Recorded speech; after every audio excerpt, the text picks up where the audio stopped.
தயவுசெய்து அமைதி காக்குமாறு கேட்டுக்கொள்கிறேன். இந்த விழாவினுடைய நோக்கம் என்ன அப்படிங்கிறதுல ஒரு நல்ல தெளிவின்மை அப்படிங்கிறது தான் இங்கே புரியுது. 5 நிமிடம் அனைவரும் பொறுமை காத்து கவனிக்குமாறு கேட்டுக்கொள்கிறேன். தலைவர் அவர்களையும் சேர்த்து இந்த கூட்டத்தினுடைய நோக்கம் தெளிவாக முதல்ல புரிய வேண்டும். நான் திருச்சி மாவட்ட கூட்டத்திலும் சொன்னேன், சிவகங்கையிலையும் சொன்னேன். இன்னும் நம்மகிட்ட சரியான புரிதல் இல்லை. நம்மகிட்ட சரியான புரிதல் இல்லை.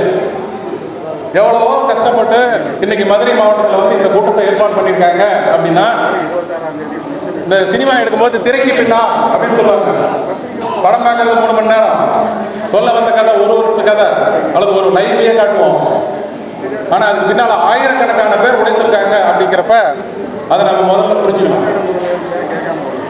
இங்க போன தடவை நான் பார்த்தேன், அதுக்கப்புறம் இன்னைக்கு தான் பார்க்குறேன் அப்படின்னு நம்ம பெருமையாக பேசிட்டு வந்திருக்கோம். அப்படின்னா எவ்வளோ இன்டர்வல் விட்டுருக்கோம் நம்ம பார்க்கறதுல. நம்ம சமூகம் எவ்வளோ ஒத்துமையா இருக்கு, எவ்வளோ அருமையா உறவுமுறையை கொண்டாடுறதுங்கிறத நம்ம புரிஞ்சுக்க வேண்டிய அவசியம் இருக்கு. ஆனால் மேடையில் இருக்கிறவங்க எவ்வளோ சங்கடப்படுறாங்க அப்படிங்கிறதே நமக்கு இன்னும் புரியல. ஒவ்வொரு கூட்டத்திலையும் நான் அதை தெளிவாக சொல்லிட்டே இருக்கேன். என்ன நோக்கத்துக்காக இங்கே வந்திருக்கோம்? என் குடும்பம் வாழ வேண்டும், என் குடும்பத்தில் யாராவது ஒரு திருமண உறவு நீடிக்க வேண்டும், என் குழந்தைகள் வேலைக்கு போக வேண்டும் அப்படிங்கிற நோக்கத்தோடு இங்கே வந்திருக்கோம். காலையில் 10:30 மணியிலிருந்து நாங்களும் பார்த்துட்டு தான் இருக்கோம். மேடையிலிருந்து உங்களை அமைதிப்படுத்துவதற்கு நீங்கள் ஒன்று மாணவர்கள் அல்ல. என்ன நோக்கத்துக்காக வந்திருக்கோம்? இங்கே என் பிள்ளைக்கோ என் பையனுக்கோ என் பேரனுக்கோ என் பேத்திக்கோ கல்யாணம் ஆகணும். நம்பர் 1. சுவாமி வந்திருக்காங்க, ஆசீர்வாதம் வாங்கணும். நம்பர் 2. இதுவரைக்கும் காணாத உறவினர்கள், தெரியாத உறவினர்கள், கண்டிராத உறவினர்கள் வந்திருப்பாங்க, அவங்களை அறிமுகப்படுத்திக்கணும். நம்பர் 3. திருமண தகவல்களை எடுத்துட்டு போகணும். அது நல்ல தகவல்களாக இருக்கணும், நல்ல உறவு முறையோடு இருக்கணும். உறவுகளை நீடிப்பதற்கு ஒரு சிறு உரையாடலை நடத்துங்கிறது தான். ஆனால் இந்த காலில் உட்காந்துட்டு உரையாடணும்னு அஜெண்டாவில் சொல்லலை. அமைதியா இருக்க அமைதியா இருக்கன்னு 1000 முறை கத்துறாரு இசைக்கு. 1000 முறை அமைதியாக இருந்தா கூட இன்னொரு அவருடைய ஆயுட்காலம் இன்னொரு 15 ஆண்டு காலம் நீடிக்கலாங்க. இவ்வளவு பெரிய சாமி வந்திருக்காங்க, அவர்கிட்ட ஆசீர்வாதம் வாங்கணும். நான் வேண்டான்னு சொல்ல, அதை முறைப்படி வாங்கணும்.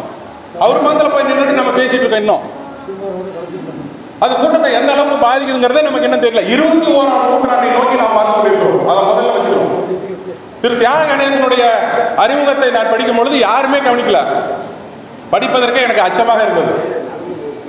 என்னுடைய டென்ஷனை குறைக்கிறதுக்கு நான் ஒரு 10 நிமிஷம் வெளியே போயிட்டு தான் வந்தேன். அவர் 1984 இருந்து உழைத்திருக்கார். திரு சுகுமார் அவர்களுடைய உழைப்பு உங்களுக்கு தெரியும். இப்ப நான் அவருடைய ஹிஸ்டரியெல்லாம் நான் இங்க பேச வரல. இப்போ தலைவர் அவர்கள் சொன்னாங்க சில குறைபாடுகள் இருக்குன்னு சொல்லி. ஏன் குறைபாடுகள், ஏன் அப்படி பேச வேண்டிய நிலைமை உருவாக்கியது? நம்ம கிட்ட அமைதி இல்லை. இன்னைக்கு ஈவினிங் வீட்டுக்கு போக போறீங்க, வீட்டுக்கு போய் என்ன சமாச்சாரம் சொல்ல போறீங்க, என்ன இங்க இருந்து எடுத்து போக போறீங்க? உங்க பேரன் பேத்திக்கு தேவையானது, உங்க மகன் மகளுக்கு தேவையான கல்யாண உறவுமுறை எடுத்து போறீங்களா? 680 கிலோமீட்டர்ல இருந்து திரு பிரவீன் அவர்கள் பேசுறாரு. அப்ப கூட 50 பேர் பேசிட்டு இருக்காங்க. இன்னைக்கு 2 பிரச்சனையாக இருக்கு ஒவ்வொரு வீட்லையும். தாத்தா பாட்டியா இருந்தா பேரன் பேத்தி எப்படி வளர்த்துறது, அவர்களுக்கு உறவுமுறைகள் எப்படி சொல்லி தரதுன்னு யாருக்கும் தெரியல. கூட்டு குடும்பமா நாம இன்னைக்கு தனித்தனி குடும்பமா சின்ன பண்ணமாயிட்டோம். யார் நம்ம பேரன் பேத்தி அவர் ஒழுங்குமுறைக்கு வாழ வைக்க உள்ள போறாங்க தெரியல. வீட்டில் இருக்கிற பொண்ணு மாப்பிள்ளைக்கு உறவுமுறை சொல்லி தரல. 50 வயதுக்கு மேல் இருப்பவர்கள் மட்டும் அட்டன் பண்ணணும்னு இதுல ஏதாவது அஜெண்டா போட்டுருக்காங்கன்னு நான் காலையில இருந்து பார்த்துட்டே இருக்கேன். ஏன் இது ஒரு குடும்ப விழாவா நினைச்சு நீங்க அத்தனை பேர் இங்க கூட்டிட்டு வந்துருக்க கூடாது? எல்லாருமே வயதானவர்கள் தான் வரீங்க. பொண்ணு மாப்பிள்ளை பார்க்கறதுக்கு வயதானவர்கள் தான் வரணும்ல, இது கண்டிஷன் கிடையாது. காலையில் ஒரு 3 குடும்பத்தை பார்த்தேன். பசங்களை கூட்டிட்டு வந்திருந்தாங்க, பொண்ணுங்களை கூட்டிட்டு வந்திருந்தாங்க. இங்கேயே அழகா இருக்குன்னு இங்கே ஒரு போட்டோ எடுத்து கொடுத்தாங்க. ரொம்ப சந்தோஷமா இருந்துச்சு. எவ்வளவு சிரமங்களுக்கு நடுவில் நாம் வரன் எடுக்கிறோம் அப்படிங்கிறது முதல்ல நம்ம பிள்ளைகளுக்கு புரிய வைக்கணும். அதுதான் ரொம்ப முக்கியம். நீங்க ஒரு டேட்டா எடுத்துட்டு போறீங்க, அந்த டேட்டா உங்க பையன் பொண்ணு காட்டுறீங்க, குடிக்கலன்னு ஒரே நிமிஷம் சொல்லிட்டு போயிடுறாங்க. ஆனா அந்த டேட்டாவை எடுக்கிறதுக்கு நீங்கள் செலவழித்த காலம் 6 மணி நேரம். இங்க வந்தீங்க, பிரயாணப்பட்டீங்க, இத்தனை பேரை பார்த்தீங்க, இதற்கு நடுவில் தேடினீங்க, ஒரு டேட்டா எடுத்துட்டு போறீங்க. ஸோ முதலில் ஒவ்வொரு விழா, நம்மளுடைய உறவு விழா ஒவ்வொன்றையும் நீங்க முதல்ல அமைதி காக்க வேண்டும். ஆட்டிடியூட் ரொம்ப முக்கியம். 21ஆம் நூற்றாண்டை நோக்கி நம்ம போயிட்டு இருக்கோம். இன்னும் நம்மகிட்ட ஒற்றுமை இல்லை. சங்கம் வளர்க்கணும், மடம் பார்க்கணும், நம்ம புது ஆளுகளை பார்க்கணும், புது மாவட்டங்களை தேர்ந்தெடுக்கணும். இந்த கண்டிஷனே தான் பேசிட்டு இருக்கோம். 1986 இருந்து இந்த மாதிரி கூட்டங்கள்ல இப்படியே தான் நானும் பேசிட்டே இருக்கேன். நானும் திருந்தல, நாமும் திருந்தல. என்னைக்கு நம்ம மாற போறோம்? இன்னும் நம்ம உறவுகளே தெரியல. மதுரையிலே ஒரே மாவட்டத்தில் இருக்கிறோம், பக்கத்து வீட்டுக்காரங்க யாருன்னு எனக்கு தெரியாம இருக்கு. காரணம் அவ்வளவு கௌரவம் பார்த்துட்டு இருக்கோம். கௌரவத்துக்கு தான் வாழ்ந்துட்டு இருக்கோம் ஒழிய சமுதாயத்துக்கு வாழல. தயவு செஞ்சு புரிஞ்சுக்கங்க, 21ஆம் நூற்றாண்டை நோக்கி போயிட்டு இருக்கு. ஆனால் நம்ம சமுதாயம் பின்னோக்கி நடக்கிறதா அப்படிங்கிற சந்தேகம் வந்துட்டே இருக்கு. இன்னும் ஒற்றுமை இல்லை. நம்ம என்ன பர்பஸ் வந்துருக்கோங்கிறது தெளிவா தெரிய மாட்டேங்குது. காலையில வராங்க, இங்க பேசிட்டு இருக்காங்க, பாதி பேர் வெளியே போயிட்டாங்க. அமைதியா இரு, அமைதியா இருன்னு சொல்லும் போதுல திரு பள்ளியம்மன் நான் அவர்கிட்ட சொல்லிட்டே இருக்கேன், அமைதியா இருன்னு ஒரு தடவை சொன்னா 10 பேர் போயிட்டாங்க, 3வது முறை சொல்லும் போது 30 பேர் போயிட்டாங்க. ஆனா அவங்க அனைவரையும் நான் வாழ்த்துகிறேன், பாராட்டுகிறேன். காரணம், நீங்க யாரும் வெளியில போகணும். தயவு செஞ்சு புரிஞ்சுக்கங்க, இந்த விழா நடப்பதற்கான நோக்கம் என்ன அப்படின்னா, நம் உறவுகளை மேம்படுத்தி நம்ம ஒருவருக்கு ஒருவர் ஆசீர்வாதம் பெற்றுக்கொண்டு நமது உறவினர்களிடம் இருந்து தேவையான தகவல்களை பெற்று அதனை சரிபார்த்து வரன் அமைத்து நம் பிள்ளைகள் அல்லது பேர குழந்தைகளுடைய எதிர்காலத்தை நாம் செவ்வனப்படுத்த வேண்டும் என்பதற்காக தான் இங்கு கூடியிருக்கிறோம். அது முதல்ல புரியும். அதற்கடுத்து படத்திறப்பு விழா நிகழ்ச்சி வச்சிருக்கோம். எதற்காக அப்படின்னா, நம் முன்னோர்களை நினைவு கூர்ந்து அவர் வழி நாம் செவ்வன செல்ல வேண்டும், நம்மிடம் ஒழுக்கம் மாறக்கூடாது அப்படிங்கிறத நினைவுபடுத்துவதற்காக. இங்க நம்ம விருந்து நடத்துறதுக்கு யாரையும் கூப்பிடல. இந்த நேரத்தில் நமக்கு தேவையானவற்றை அவர்கள் செய்திருக்கிறார்கள். இன்னைக்கு இந்த ஹாலை கொடுத்திருக்காரு ஒரு பெரிய மனிதர். அவரும் இந்த விழாவில் சுவாமி கிட்ட வந்து ஆசீர்வாதம் வாங்கினார். ஒரு நல்ல நோக்கத்துக்காக கொடுத்திருக்கோம், இது இத்தனை குடும்பங்களுக்கு ஒரு பயனுள்ளதாக அமையும் அப்படின்ற திருப்தியோட அவர் வீட்டுக்கு போகணும். மேடையில பேசுறதுக்காக இத்தனை பேரை வர வச்சிருக்காங்க.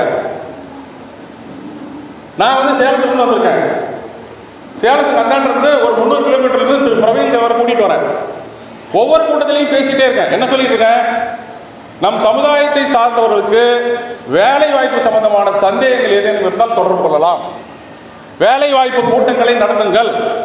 தொழில் முனைவோராக இருந்தால் அதற்கான பயிற்சியை இலவசமாக செய்யலாம். அதற்கான ஏற்பாடுகளை மாவட்ட வாரியாக செய்யுங்கள் அல்லது மாநில வாரியாக செய்ய முடியுங்கள் என்று இதுவரை ஒரு கூட்டம் கூட நம்மளால செய்ய முடியல. இரண்டாவது பாயிண்ட். மூணாவது, இங்க மங்கள சந்திப்பு நடத்துறாங்க. தகவல் தொடர்பாளர்கள் அடுத்த அறையில் இருக்காங்க. அவர்களுக்கு தேவையான தகவல்கள் என்ன, அவர்களிடம் இருக்கக்கூடிய தகவல்கள் என்ன, அதில் தகுதியான தகவல்கள் என்ன, அதையெல்லாம் எடுத்து செல்வதற்கு எத்தனை பேர் டைரியோட வந்தீங்க, பேனாவோட வந்தீங்கன்னு காலையில் போய் நாங்கள் ஆர்டர் பண்ணேன். ஒருத்தருமே எடுத்துட்டு வரல. ஒரே ஒரு பேஜ் பயோடாட்டா எடுத்து வந்திருக்காங்க. அதை வந்து இவருடைய தகவலுக்கு மறுபடியும் மாற்றி எழுத வேண்டிய ஒரு கட்டாயம் வருகிறது. தகவல் தொடர்பாளர்களிடம் உன்னுடைய பேனாவை கொடுன்னு கேட்குறாங்க. அவர் தர முடியாதுன்னு சொல்றாரு. ஏன்னா அவர் மற்ற வேலையை பண்ணணும். இப்படி நம்ம கிட்ட இவ்வளவு பிரச்சனைகள் இருக்கு அப்படின்னா என்னைக்கு நம்ம முன்னேற போறோம்? இந்த கூட்டத்துக்கு வரும்பொழுது என்ன பர்பஸ் வந்துருவாங்க தெளிவா புரிஞ்சுக்கங்க அப்படிங்கிறது என்னுடைய வேண்டுகோள். தலைவர் அவர்கள் சொன்னாங்க, இன்னும் சில மாவட்டங்கள்ல அமைப்புகளை ஏற்படுத்த வேண்டிய கட்டாயம் இருக்காது. அதற்கு என்ன நாம் செய்ய போகிறோம், அதற்கு என்ன தீர்மானம் நிறைவேற்ற போகிறோம், அதற்கு யார் உறுதுணையாக இருப்பார், அவர்களை கண்டறிய வேண்டும். இப்படி எந்தவித நோக்கமுமே இன்னைக்கு ஈவினிங் நீங்க வீட்டுக்கு போறீங்க, உங்க பேரனோ பேத்தியோ மருமகனோ ஒரு கேள்வி கேட்பாங்க, போயிட்டு இருந்தீங்கன்னா ஏதோ பிரயோஜனம் இருந்துச்சான்னு இல்லைன்னு தான் சொல்லுவீங்க. ஏன்னா நீங்க பிரயோஜனப்படுத்திக் கொள்ளவில்லை. எதற்கு வந்தோமோ அதற்கான வேலையை நடத்தவில்லை. என்ன நோக்கத்துக்கு வந்தோமோ அந்த நோக்கத்தை நிறைவேற்றி கொண்டு இங்கிருந்து செல்லவில்லை. அடுத்த முறை நீங்க கூட்டத்துக்கு போகும்போது மதுரை மாவட்டத்தில் கூட்டம் போட்டுக்காங்க, நான் போறேன்னா வீட்டில் இருக்கிறவங்க ஏளனமா தான் பேசுவாங்க. ஏன் பேசுவாங்க? நாம பிரயோஜனமா இங்க இருந்து எந்த தகவலும் எடுத்துட்டு போகல, இதெல்லாம் எடுத்துட்டு போகணுங்கிறது நமக்கு இன்னும் தெரியல. அப்ப இந்த மாதிரி சூழ்நிலையிலே தான் நாம் இன்னும் முன்னேறி கொண்டிருக்கிறோம் சொல்லிட்டு இருக்கோம். தெளிவாக இருங்கள், உங்கள் புரிதல் தெளிவாக இருக்க வேண்டும். இரட்டை வருமானம் இருக்கக்கூடிய குடும்பத்திலே அதிகமாக டைவர்ஸ் வந்து கொண்டிருக்கிறது. காரணம் என்ன? சரியான புரிதல் இல்லை. நிலவுக்கு செல்கிறோம், ஆனா அடுத்த அபார்ட்மெண்ட்ல இருக்கிற நம்ம சொந்தக்காரன் யார் நமக்கு தெரியல. அணுவை கலந்து விட்டோம், ஆனால் நம்மிடம் இருக்கக்கூடிய ஒற்றுமையை சீர்படுத்திக் கொள்ள முடியவில்லை. இப்படிப்பட்ட சூழலில் தான் நாம் வாழ்ந்து கொண்டிருக்கிறோம் என்பதே நமக்கு இன்னும் தெரியவில்லை.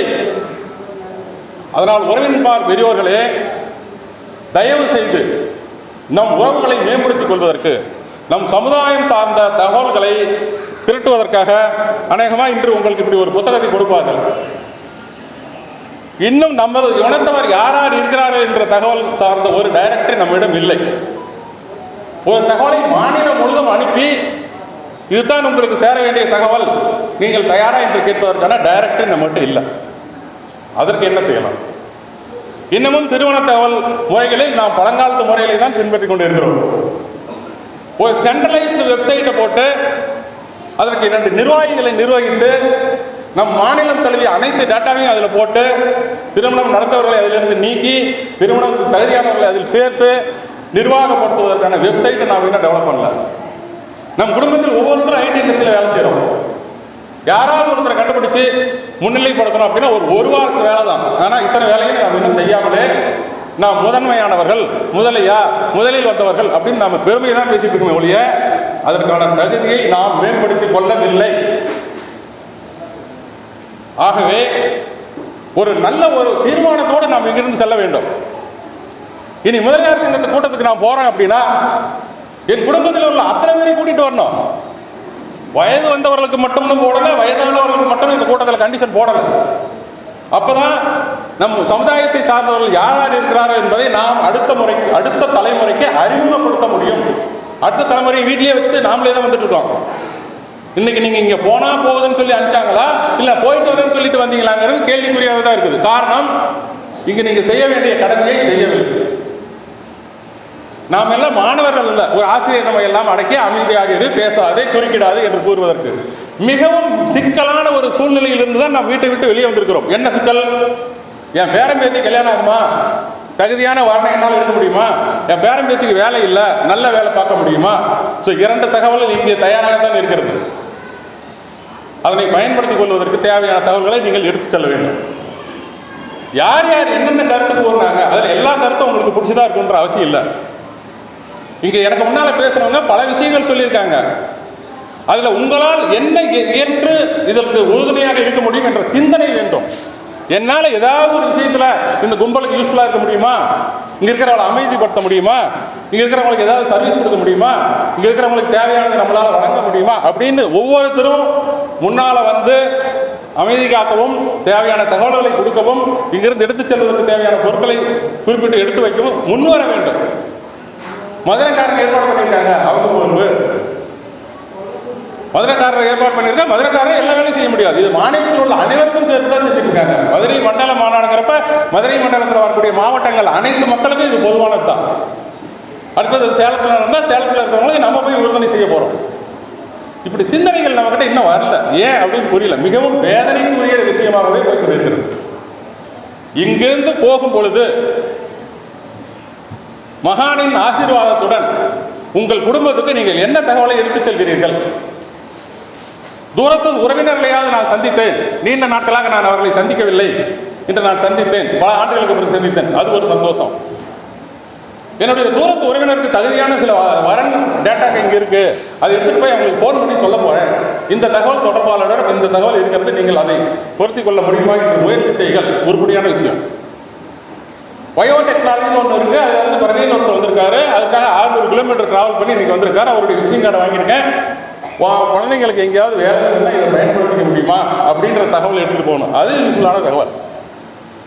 இப்படி ஒன்று நடக்குது, இது நம்ம மாநிலத்தில் நடக்கும்போது நம்ம உறவினருக்கு அது யூஸ்ஃபுல்லாக இருக்கும். அப்போ அந்த தகவல் தொடர்பாளர் யாரு, அவருடைய முகவரி என்ன, அவருடைய தொலைபேசி என்ன அப்படிங்கிறத எடுத்துட்டு போனால் அது யூஸ்ஃபுல்லாக இருக்கும். எங்கேயாவது ஒரு விஷயத்தையாவது நாம் பிரயோஜனமாக இருந்து எடுத்துக்கொள்கின்ற கொண்டு செல்ல முடியுமா என்பதை தயவு செய்து யோசனை செய்யுங்கள்.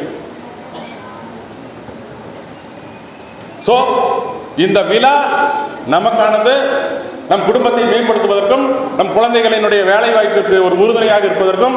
இப்போ இதிலிருந்து ஒரு டேட்டா எடுத்துட்டு போறீங்க, ஏற்கனவே வேலை இல்லாத ஒரு பேரன் வந்திருக்கான், அவன்கிட்ட இதை சொல்றீங்க, அவன் முன் வந்து இந்த வேலையில் தன்னை புரிந்து கொள்கிறான் என்றால் இந்த விழாவினுடைய பயன்பாடு அதுதான்.